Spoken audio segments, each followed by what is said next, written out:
శ్రద్ధగా వినండి. యెషయా గ్రంథం 7వ అధ్యాయం 10-11 వచనాలు చదువుకుందామండి. యెహోవా ఇంకను ఆహాజునకిలాగు సెలవిచ్చెను, నీ దేవుడైన యెహోవా వలన చూచిన నడుగుము, అది పాతాళమంత లోతైనను సరే, ఊర్ధ్వ లోకమంత ఎత్తైనను సరే. 12 వచనం కూడా, అహాజు నేను అడగను, యెహోవాను శోధింపనని చెప్పగా అతడు ఇలాగు చెప్పెను, దావీదు వంశస్థులారా వినుడి, మనుషులను విసికించుట చాలదని కొని నా దేవునిని కూడా విసికింతురా. 10-13 వచనాల వరకు మనం చదువుకున్నాం. ఈ వచన భాగాల్లో అహాజు రాజుతోటి ప్రవక్త యెషయా ఇంకను మాటలాడుతూనే ఉన్నాడు. అహాజు ప్రవక్త మాటలను పక్కకు పెట్టినటువంటి వ్యక్తిగా కనపడుతున్నాడు. అహాజు తన సొంత మార్గములో నడుచుచున్నాడు. అహాజు దేవుని పట్ల అవిశ్వాసములో ఉన్నాడండి. తన సొంత మార్గమును ఎల్లుటకు దేవుని మాట ఎడల మొండితనాన్ని కలిగి ఉన్నాడు. ఈ మాట జాగ్రత్తగా ఆలోచించండి. దేవుడు ప్రేరేపించి ప్రవక్తను పంపించి, సిరియా రాజు వలన నీకు ఎలాంటి ఇబ్బంది ఉండదు, నువ్వు ఒక చూచును అడగమంటే అడగని అహాజు రాజుగా కనపడుతూ ఉన్నాడు. అంటే అహాజు మనసు వేరే ఉంది, అహాజు హృదయం వేరే తలంపులలో ఉన్నది. ఈరోజు అహాజు రాజు లాంటి అనేకులు క్రైస్తవ సంఘాలలో కనపడుతున్నారు. వారు దేవుని నడిపింపును ఒప్పుకోరు. గతంలో ఏ కార్యక్రమం చేసినా పూజారి మాట వింటారు, వినేవారు. అలా చెప్పాడని అలాగే చేయాలనేవారు. ఇప్పుడు దైవ సేవకుని మాట ఇలా ఉంది, వాక్యం ఇలా ఉంది, ఇలా నడాలనేవారు లేరు. కాబట్టి అహాజు లాంటి ఆనాటి అహాజు లాంటి వారు నేడు సంఘాలలో ఉన్నారు. మనము జాగ్రత్తగా ఆలోచన చేస్తే మనం చేసే దాంట్లో ఎలాంటి మేలుంది? మేలు లేదండి. వాక్యం కానీ ఏదైనా మీరు చేస్తే దాని మూలంగా మేలు ఏమాత్రమును ఉండదు. పైగా ఏమని ఉంటుంది తెలుసా అండి? మీ గురించే నా నామం అన్యజనులలో దూషించబడుతుందంట. దూషణ పాలు కాకూడదు. ప్రభువు వాక్కు దూషణ కాలు జరగకూడదు. అహాజు అలాగనే నడిచినాడు. అహాజు చేసిన ఆ విషయాలన్నీ ముందు దినాల్లో మనం చెప్పుకుంటూ వచ్చినామండి. ఇప్పుడు మనం ఇక్కడ ఆలోచన చేస్తున్నాం. అహాజు మనసు తన సొంత మార్గంలో నడుస్తున్నాడే తప్ప నేనే మార్గము నేనే సత్యం అన్న క్రీస్తు మార్గానికి అనగా దేవుని మార్గానికి ఆనాడు అతడు ఒప్పుకొనలేదు. మరి దావీదు ఎలాంటి వాడు? దావీదును అనుసరించినాడా ఈ అహాజు అంటే? అనుసరించలేదు. దావీదుని గురించి దేవుడు ఏమన్నాడంటే, నా హృదయానుసారుడు అన్నాడు దేవుడు. నా హృదయానుసారుడు. దావీదు ఎలా నడిచాడంటే దేవుని హృదయంలో ఏం తలంపులు ఉన్నాయో అలాగైనా అతడు నడిచినాడు. అయితే అహాజు కూడా ఆ రాజు దావీదు మాదిరిగా నడవని మొండిరాజు. ఇక అతనికి ఎన్ని పేర్లైనా పెట్టవచ్చు. తన సొంత మార్గాన్ని పోవటానికి ఇష్టపడుతున్నాడు కానీ దేవుని మార్గమునకు లోబడటము లేదు. నీవు ఒక చూచును అడుగుము అన్నప్పుడు అతడు అడగనివాడుగా ఉన్నాడు. కాబట్టి దావీదు నడిచినట్లుగా అహాజు నడవలేదు. అహాజు తన సొంత మార్గములోనే నడిచిపోయిన వాడుగా ఉన్నాడండి. మనము అహాజు రాజు తర్వాత హిజ్కియా మనకి కనపడుతుంటాడండి. హిజ్కియా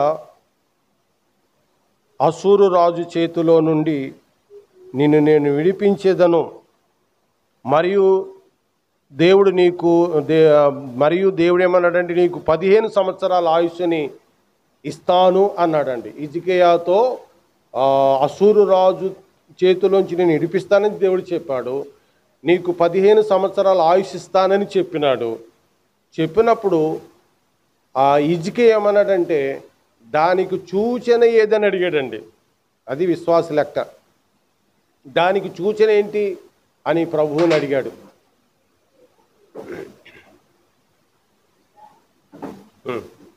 ఈ కుర్చీలో అడగండి, ఆ కుర్చీలే కరెక్ట్ మీకు. ఈ ఆకారానికి పై కనపడుతున్నాయి, బాగున్నాయి కదా అనుకుంటున్నారు, బాగోలేవు. ఆ కుర్చీ ఇరగొట్టండి, మీరు వెళ్ళి కూర్చుని ఆ చిన్న కుర్చీని ఇరగొట్టండి. కూర్చుని అది ఎరగదు. ఏం చేద్దంటే దాన్ని చేతులు ఎట్టుకోవటానికి ఉండదు, దాని మీదనే కూర్చోండి ఇక. కాబట్టి హిజ్కియా సూచన ఏది అని అడుగుతున్నాడండి. అహాజు అడుగుతాడేమో అని దేవుడు చూసి ప్రవక్త అంటున్నాడు, అడుగుము అంటే నేను అడగను అంటున్నాడు. ఇది మొండితనానికి గుర్తుగా ఉంది. మనం యెషయా గ్రంథం 38వ అధ్యాయము 38వ అధ్యాయము చూడండి, మొదటి వచనం చూడండి. యెషయా గ్రంథము 38.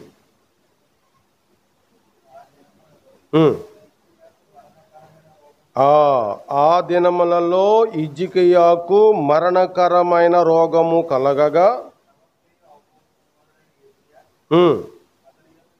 ప్రవక్తయగు ఆమోజు కుమారుడైన యెషయా అతని యొద్దకు వచ్చి, నీవు మరణమగుచున్నావు, బ్రతకవు గనుక నీవు నీ ఇల్లు చక్కబెట్టుకొనమని యెహోవా సెలవిచ్చుచున్నాడని చెప్పగా, అతడు తన ముఖమును గోడ తట్టు తిప్పుకొని, యెహోవా, యథార్థ హృదయుడునై సత్యముతో నీ సన్నిధిని నేను ఎట్లా నడుచుకొంటినో, నీ దృష్టికి అనుకూలముగా సమస్తము నేను ఎట్లా జరిగింతునో కృపతో జ్ఞాపకము చేసుకొనమని హిజ్కియా కన్నీళ్లు విడుచుచు యెహోవాను ప్రార్థింపగా, యెహోవా వాక్కు యెషయాకు ప్రత్యక్షమై ఇలాగు సెలవిచ్చెను, నీవు తిరిగి హిజ్కియా యొద్దకు పోయి అతనితో ఇట్లానుము, నీ పితరుడైన దావీదునకు దేవుడనైన యెహోవా నీకు సెలవిచ్చినదేమనగా, నీవు నీ కన్నీళ్లు విడుచుట చూచి తిని నీ ప్రార్థన నేను అంగీకరించి ఉన్నాను. ఇక 15 సంవత్సరాల ఆయుసు నీకు ఇచ్చేదను. మరియు ఈ పట్టణమందు నేను కాపాడుచుని నీ పట్టణమును అష్షూరు రాజు చేతిలో పడకుండా విడిపించేదను. యెహోవా తాను పలికిన మాట నెరవేర్చుటకు ఇది యెహోవా వలన కలిగిన ప్రవక్త మాట్లాడుతున్నాడు. యెహోవా మాట నెరవేరినట్లుగా ఇది యెహోవా వలన కలిగిన ఒక సూచన. హిజ్కియా చూడండి, ఆ సూచన ఏంటండి? 8వ వచనంలో ఉంది, అహాజు ఎండ గడియారము మీద సూర్యుని కాంతి చేత దిగిన నీడ మరలా 10 మెట్లు ఎక్క చేసేదను అన్నాడు. అష్షూరు రాజు చేతిలోంచి విడిపించి హిజ్కియాకు మరణకరమైన రోగం రాగా మరలా బ్రతికించి 15 సంవత్సరాల ఆయుష్ ఇచ్చుటకు ఇదే నీకు సూచన అని దేవుడు చెప్పాడండి. ఇదే మాట అహాజు రాజుకి చెప్తే అహాజు నేను అడగను అన్నాడు. పైగా దేవుని శోధింపని వాడు చెప్పినట్లుగా యెహోవాను నేను శోధింపను అన్నాడు. మనకు తెలుసు, గత వారాల్లో నేర్చుకున్నాం. అహాజు ఎందరి దేవతలను అనుసరించాడండి? బయలు దేవతను, యెరూషలేము దేవతలను కూడా ఆయన మొదటి దినాల్లోను తర్వాత దినాల్లోనూ అనుసరించటం మొదలుపెట్టాడని గత వారంలో మనం నేర్చుకున్నాం. ఇక్కడ ఏమంటున్నాడు? యెహోవాను నేను శోధింపను, అడగను అంటున్నాడు. యెహోవాను శోధిస్తూ యెహోవాను కాకుండా బయలుదేవతకు విగ్రహాలు పెడుతూ ధూప బలిపీఠాలను నిర్మిస్తూ మళ్ళా దేవుణ్ణి శోధించనంటున్నాడు. కాబట్టి అతనిలో మొండితనం ఉంది, అవిశ్వాసం ఉంది, పైగా మాట వేరేగా పలుకుతున్నాడు. ఈ రోజున కూడా నేను చాలా భక్తిమంతురాలనండి, భక్తిమంతుండండి అని చెప్తారు. ఏముండదు, వాక్యం ఉండదండి. వాక్యాన్ని అనుసరించని ఎవరైనా ఇబ్బందేనండి. ప్రభు చెప్పిన మాట చొప్పునే మన కుటుంబాలు ఉండాలండి, లేకపోతే అంత వృధా. ప్రయాసము. బాలుడు నడవలసిన త్రోవను మన పిల్లలకు నేర్పాలండి. మన పిల్లలకు తప్పు మార్గాన్ని బోధించకూడదు, నడిపించకూడదు. ఎక్కడ నిద్రపోతున్నారో మీరు మరి. రాబోయే తరానికి వాళ్ళు దేవుని దగ్గరికి రారు. రాబోయే తరానికి వాళ్ళు దేవుని దగ్గరికి రాక, దేవుడు ఎరగక, బాల్యములోనే గుర్తు ఎరగక వారిని మీరు నడిపించి మీరు అలా నడిపిస్తే ఇంకెవరికి సువార్త చెప్తారండి? ఎవరికి సాక్షులుగా ఉంటారు? మన పిల్లలకి మనమే తప్పు మార్గాన్ని నడిపించే విధముగా ఎంత మాత్రము చేయకూడదని గతంలోంచి కూడా మీకు చెప్తూనే వస్తున్నాం. మార్పు లేదు. ఏమండి, మనం రక్షణ పొందుకొని అగ్నిగుండాలు తప్పించుకొని మనము పరలోకానికి వెళ్ళి మన పిల్లల ఆత్మను నరకానికి వెళ్తే ఎక్కడ తట్టుకోగలుగుతాం?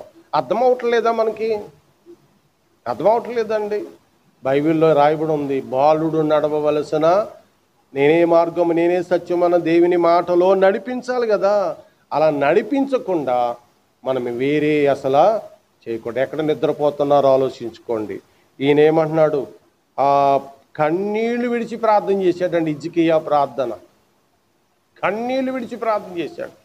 దేవుడు దర్శనమిచ్చి, హిజ్కియా నీవు అషూరు రాజు గురించి భయపడకు, పైగా నీకు ఇప్పుడే మరణం అవ్వవు, నువ్వు 15 ఏళ్ళ ఆయుష్ నేను నీకు ఇస్తున్నాను, దానికి సూచన ఇదే అన్నాడండి. ఇక్కడ గడియారం ఉంది.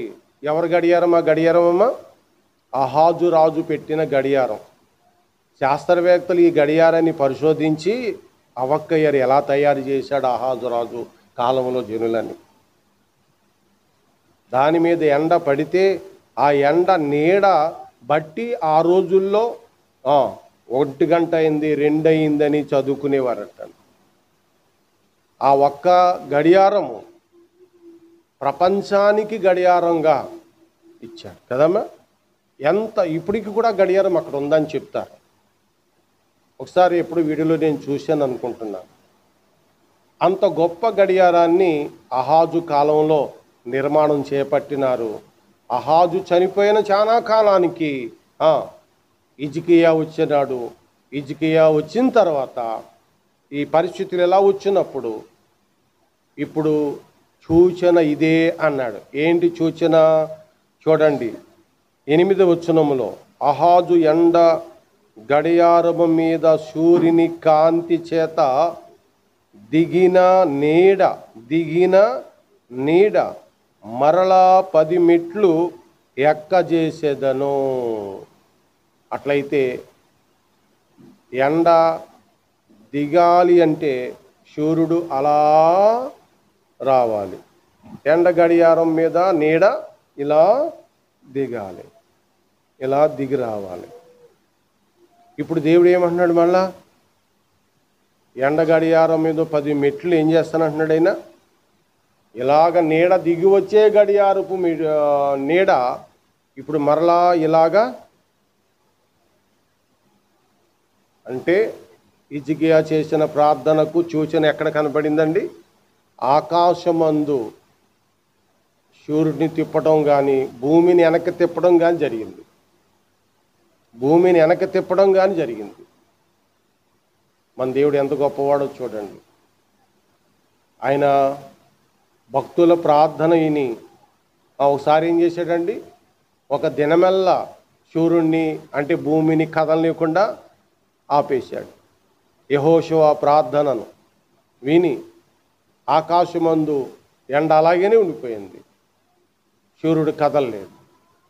ఇప్పుడు హిజ్కియా ప్రార్థనను బట్టి ఆ నీడ గడియారము దిగిన నీడ మళ్ళా ఎక్కజేసినాడు. ఆయనకి స్తోత్రము ఘనత కలుగును గాక. మన దేవుని దగ్గర జాగ్రత్తగా ఉండాలి. హిజ్కియా కన్నీళ్లు విడిచుట దేవుడు అంగీకరించినాడు. మరి అహాజు ఏం చేశాడండి? అలా లోబడినవాడు కాదు. బైబిల్ గ్రంథంలో మనము మత్తయి సువార్త 12వ అధ్యాయంలో సూచన అడిగారు. సూచన అడిగితే నువ్వు ఒక సూచన చూపించుము అన్నారు. 12వ అధ్యాయం చూడండి, 38వ వచనం. ఎవరండి వాళ్ళు? శాస్త్రుల్లోను పరిచయులలోను అంటండి. శాస్త్రుల్లోను పరిచయులలోను. చెప్పండి. కొందరు వచ్చారండి. బోధకుడా, నీ వలన ఒక సూచక క్రియ చూడగోరుచున్నామని ఆయనతో చెప్పగా, ఆయన ఇట్లా నేను అడిగిన వారి గురించి ఏమన్నారు? వ్యభిచారులైన చెడ్డంతరం వారు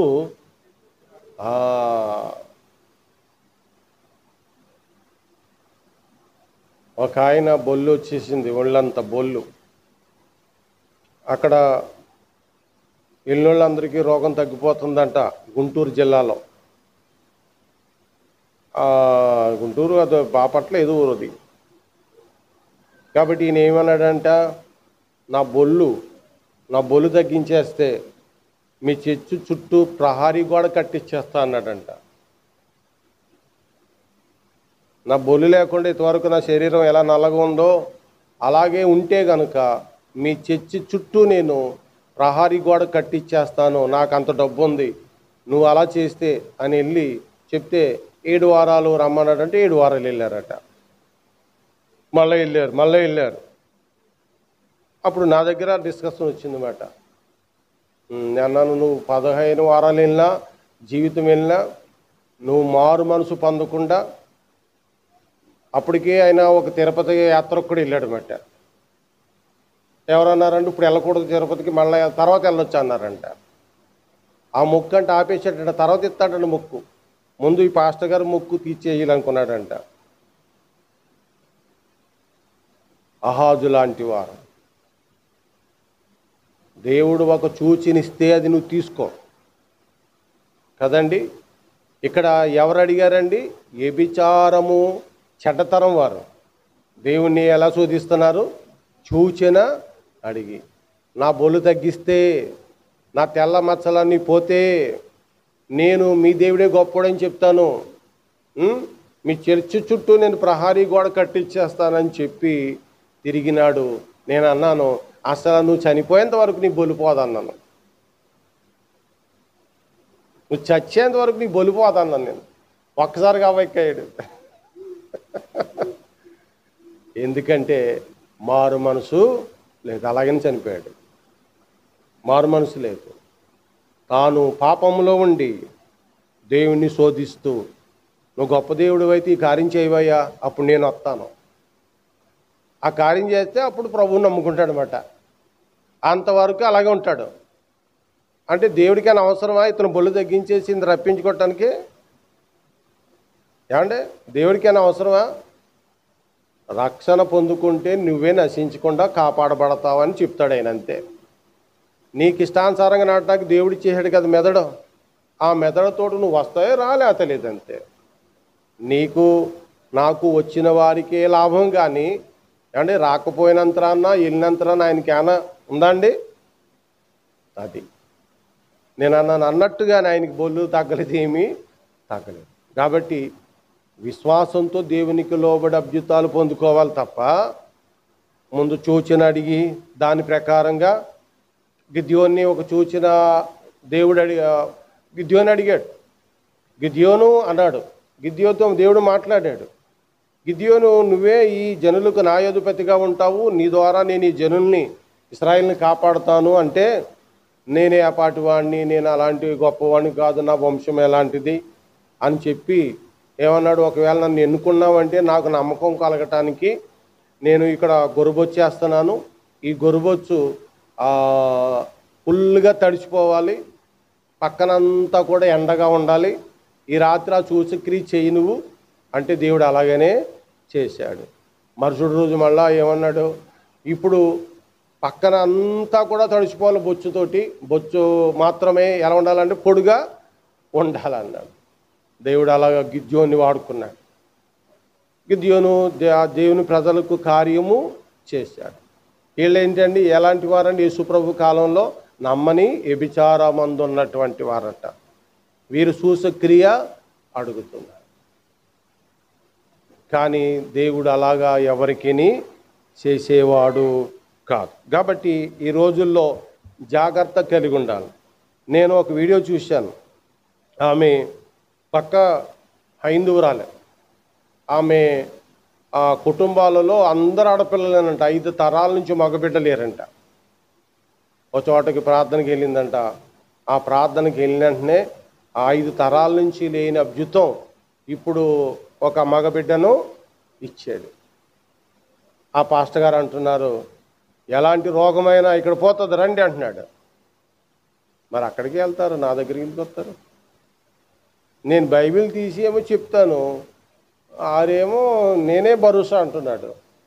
రండి మీ దుఃఖ దినాలు సమాప్తమైపోతాయి అంటున్నాడు. వెళ్ళి కూర్చుంటున్నారు. అందరు నెత్తి మీద నూనె పోసేస్తున్నారు. వాక్సానుసారమా అంటే వినరండి.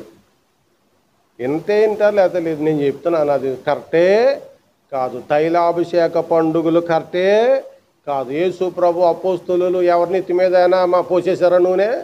చదివావా బైబిల్? ఎక్కడ విన్నావా? ఇప్పుడు ఎక్కడైనాను ఏ ప్రసంగాలైనా విన్నావా? ఇక్కడ కాకపోయినా ఏ ప్రసంగాలైనా విన్నావా? ఏమండి, సమూయేలు కొమ్ములో తైలం నింపుకుని దేవుడు చెప్పినట్టుగా సౌలు రాజుకి అభిషేకము చేశాడు. అంతే కదండి, అభిషేకం చేశాడు. అహరోను కొమ్ములోను నూనె పోసి అహరోను చేత బలిపీఠాన్ని అభిషేకించినారు. అది చేసింది యాజకత్వం అహరోనే తప్ప మోషే కూడా కాదు. ఆ కాలంలో అది అవసరం. ఇప్పుడు మనం నీతిమంతులు నన్ను గద్దించుట తైలాభిషేకం అని రాయబడి ఉంది. నేను ఇంకా గట్టిగా మాట్లాడితే కృష్ణగారి సంఘానికి కృష్ణగారి సంఘం వల్ల పైగా నా సంఘం అంట.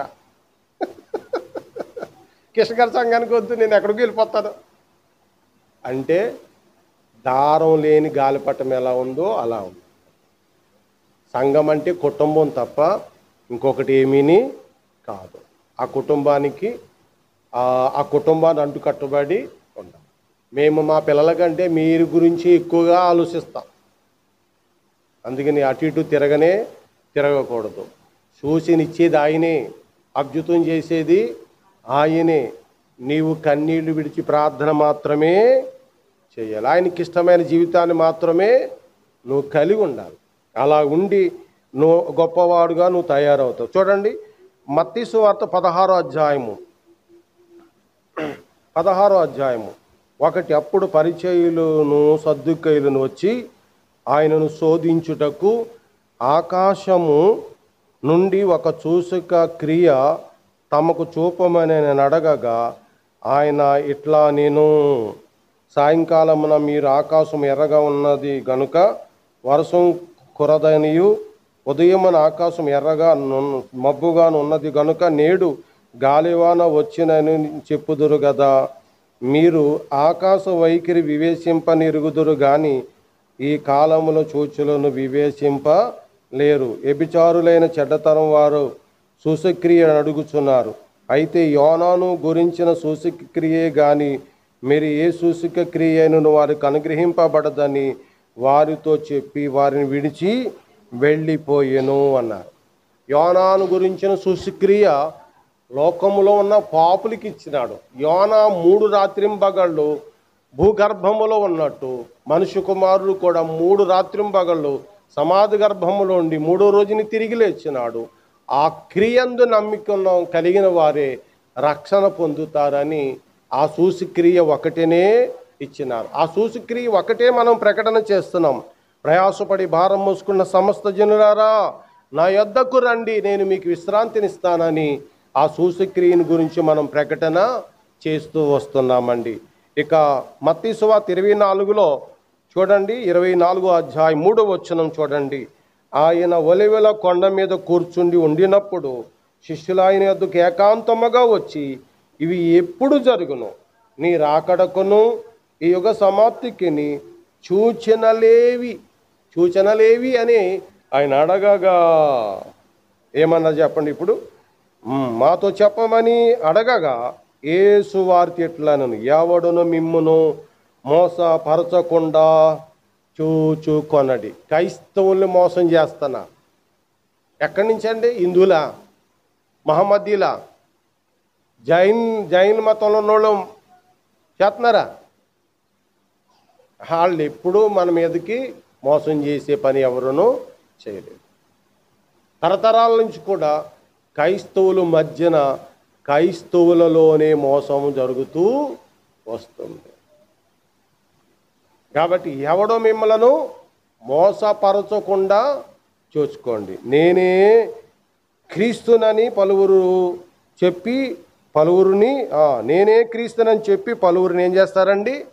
మోసం చేస్తారు. కాబట్టి అక్కడ వరం కలిగిన దైవజనుడు ఉన్నాడని అక్కడికి వెళ్ళిపోతారు అండి. అక్కడికి వెళ్ళిపోతారు. ఆయన నెత్తి మీద చేసేదాకా చూసుకుంటారు. అబ్బో నాకు ఎంత అభిషేకం వచ్చి ఏమీని రాదు. గతంలో నువ్వు దేవుడు అమ్మగారు, అసలు దేవుడే అమ్మ తండోపు వెళ్ళిపోయేవారు. ఇప్పుడు అక్కడికి ఇక్కడికి వెళ్ళిపోతుంది. ఇలా వెళ్ళేవారు క్రైస్తవులు కారండి. ప్రభు వాక్యంలో లేనివారు, ప్రభు కుటుంబంలో కట్టబడని వారు. జాగ్రత్తగా ఆలోచన చేసుకోండి. ఇప్పుడు ప్రభు ఏమంటున్నాడు? నా రాకడకు సూచనలు ఇవే. ఈ వచనంలో నా రాకడకు సూచనలు ఇవే. కరువులు వస్తాయా? వచ్చినాయి. భూకంపాలు వస్తాయా? వచ్చినాయి. వేదనలు వచ్చినాయా? వచ్చినాయి. తెగుళ్ళు వచ్చినాయా? ఎయిడ్స్ రోగం వచ్చి ఎందరో చనిపోయారు. మరి కరోనా వచ్చి ఎందరో చనిపోయారు. కుష్ఠరోగం, టీబీ, ఇవన్నీ తెగుళ్ళే. దయచేసి దేవుని కృపను బట్టి కుష్ఠరోగం తీసేశారు కొద్దిగా తక్కువగా, 1% అక్కడక్కడ ఉన్నాయి. టీబీ రోగం తగ్గిపోయింది, పర్లేదు, అది కూడా 1% అక్కడక్కడ ఉంది. ఎయిడ్స్ రోగం కూడా జీరోగానే కనపడుతుంది. అందుకనే చెలివిడిగా అయిపోయారు. కరోనాను పంపించాడు, ఎన్నో కోట్ల మంది ఎగిరిపోయారు. 23 కోట్ల మంది ఎగిరిపోయారు ఆ దినాలు. కరోనా వెళ్ళిపోయింది, మళ్ళీ భయం లేకుండానే మనుషులు తిరుగు. ఇవన్నీ కూడా రాకడ సూచనలు. ప్రభు అతి సమీపంలో ఉన్నాడు, త్వరగా వచ్చేస్తున్నాడు. మరి యెషయా గ్రంథం 7వ అధ్యాయంలో ఈ మాట చెప్పేసి నేను ముగించేస్తాను. 7వ అధ్యాయంలో అహాజు ఏమంటున్నాడండి? అహాజు రాజు ఏమంటున్నాడండి? నేను అడగను అంటున్నాడండి. మరి ప్రవక్త ఏమంటున్నాడు? నువ్వు అడగవయ్యా అంటున్నాడు. నువ్వు అడుగు. అది ఎంత గంభీరం చెప్పమ్మా, చదవమ్మదే. చూడండి, అడగమంటున్నాడు. చూడండి,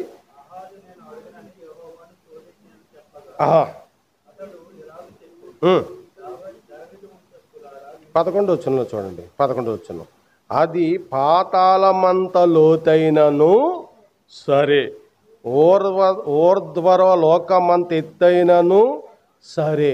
అంటే పాతాళ లోకంలో ఉన్న దానికైనాను ఆకాశ మహాకాశాలు పట్టజాను ఎత్తైనను సరే నువ్వు అడగని చెప్తున్నాడు దేవుడు. ఈయనేమన్నాడు? అడగను అంటున్నాడు. అమ్మా, ప్రార్థన చేయకుండా దేవుని వరం కోరిన వాడు ఒకడున్నాడు బైబిల్లో, మీకు తెలుసా? ప్రార్థన చేయకుండానే దేవుడు వరం, ప్రార్థన చేయకుండానే దేవుని వరం నాకు కావాలని అపోస్తులు ఎదుట ద్రవ్యం పెట్టాడు, డబ్బులు పెట్టినాడు. డబ్బులెట్టు కొనుక్కోవటానికి అండి. డబ్బులు ఇస్తే పాస్టర్ ప్రార్థన చేస్తే ఎంతో గొప్ప కార్యము, అది కరెక్ట్ కాదు. ఎందుకు అడగనంటున్నాడంటే అతనిలో మొండుతనం. దేవుడే అడగమండి అన్నాడు. అమ్మా, దేవుడు నీకు ఇవ్వాలి అనుకున్నాడు అనుకో, ఏదైనా అద్భుతం చేయాలనుకున్నాడు అనుకో, చేయటానికి రెడీగా ఉన్నాడు. కానీ దాన్ని అందిపుచ్చుకునే ప్రార్థన నీ దగ్గర, దాన్ని అందిపుచ్చుకునే విశ్వాసం నీ దగ్గర, దాన్ని అందిపుచ్చుకునే కృతజ్ఞత నీ దగ్గర ఉంటేనే నీకు అది వస్తుంది. అప్పుడు అనుభవిస్తావు, లేకపోతే అనుభవించలేవు. అందుకనే నీవు తగ్గించుకో, నీవు ఒరిగిపోయి దేవుని దగ్గరికి రా, దేవుని దగ్గర అడుగు. అది ఎంత పెద్దదైనా సరే దేవుడు ఇస్తాడు నీకు అని అహాజుకి ప్రవక్త చెప్తుంటుంటే నేను అడగను అంటున్నాడు. ఇంకా చాలా విషయాలు ఉన్నాయి, తర్వాత ఆలోచన చేద్దాం. 13వ వచనం ఒక మాట చూడండి. అతడు ఇలాగు చెప్పెను. ఎవరు ఇలా చెప్పారు? ప్రవక్త చెప్పినారు. అతడు ఇలాగు చెప్పెను, దావీదు వంశస్థులారా వినుడి. మనుషులను విసికించుట చాలదని కొని యెషయా చెప్తున్నాడు, నా దేవుని కూడా నీవు విసికిస్తున్నారా అంటున్నాడు. అహాజు ఏం చేస్తున్నాడండి? ఇసుకిస్తున్నాడు. దావీదు దగ్గరికి వెళ్ళి ఒక కథ చెప్పాడు ప్రవక్త. ఏమన్నాడు? ఒకడింటికి అతిథి వచ్చాడు, అతనికి 100 గొర్రెలు ఉన్నాయి, పక్కవానికి ఒక గొర్రె ఉంది. 100 గొర్రెలు కలిగిన ఇంటి వాని దగ్గరికి ఒక చుట్టం వచ్చాడు. 100 గొర్రెలు ఏదో గొర్రె తీసి మరి భోజనం పెట్టవచ్చు కదా, కానీ అల్లారం ముద్దుగా పెంచుకుంటున్న ఒక్క గొర్రెను తీసుకొచ్చి వధించి ఇతడికి భోజనం పెట్టాడు అని దావీదికి చెప్తే, దావీదు వెంటనే లేచి అతడు మరణమునకు పాత్రుడు అన్నాడు. ప్రవక్త ఏమన్నాడు తెలుసా? నీవే ఆ మరణానికి పాత్రుడవు. నీకు భార్యలుంటుండగా దేవుణ్ణి అడగకుండా ఊరియా భార్యను నీ భార్యగా చేసుకున్నావో. వెంటనే దావీదమ్మ, చిన్న మాట అనుకుంటున్నారా? ఆ రోజుల్లో దాను మొదలుకొని బేర్స్వా వరకు కూడా, అంటే ఇప్పుడున్నటువంటి 24 దేశాలు ముస్లిం కంట్రీలు ఇప్పుడు ఉన్నాయి. ఆ దేశాలన్నీ దావీదు రాజు పరిపాలన చేశాడు. బెహరాన్ అని అవన్నీ ఉన్నాయి కదండి. ఇన్ని దేశాలన్నీ ఆ రోజుల్లో దావీదు పరిపాలన చేసిన గొప్ప రాజు.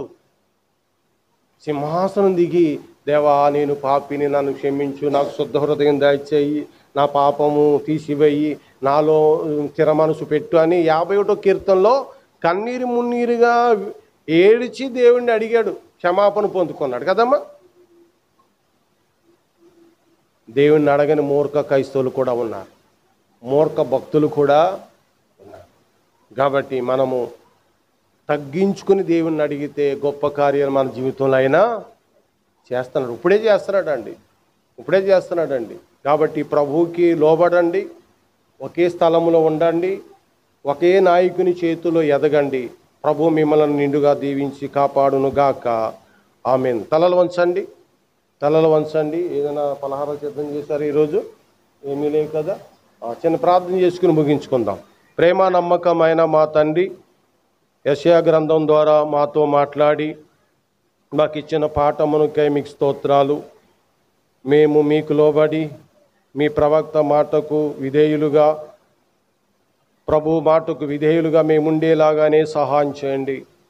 మా కొరకు ఆయన కల్వరిలో వేలాడి చనిపోయి సమాధి చేయబడి తిరిగి లేచినారు. అందులకు స్తోత్రాలు చెల్లిస్తున్నాం తండ్రి. నా ప్రభా, అడుగుడి మీకు ఇవ్వబడునని మీరు మాకు చెలవిస్తూ వచ్చినారు. ఆనాడు అహాజురాజు అడగక ముందుకి తిరిగినాడు నాయనా. హిజ్కియా అడిగి క్షమించబడినాడు. దావీదు నీ దగ్గర ప్రార్థన చేసి క్షమించబడినాడు. మా ప్రభు కాలంలో శాస్త్రుల్లో పరిచయులు అనేకులు ఊరకనే చూసుక్రియ అడిగినారు. వారికి నినివే యోనాను గురించిన సూసుక్రియ తప్ప మరి ఏది కూడా ఇవ్వబడదని చెప్పినారు నాయనా. ఈ రోజున మేము మిమ్మల్ని శోధించుట కాదు, మీ ప్రేమను బట్టి మేము బ్రతుమలాడి మీ పాదాల దగ్గర మొరపెట్టుకుని నడుచుకునే కృప మా అందరికీ దయచేయండి. యెషయా గ్రంథం ద్వారా మాతో ఇంకాను అనేక విషయాలు మాట్లాడి మేము విశ్వాసమందు బలం పొందటానికి సహాయం చేయండి. నేడు కూడి ఉన్న ప్రియ బిడ్డలను నిండుగా దీవించండి, కాపాడండి. యేసుక్రీస్తు ఘనమైన నామములో ఈ ప్రార్థన అడుగుచున్నాము మా పరలోకపు తండ్రి. ఆమేన్.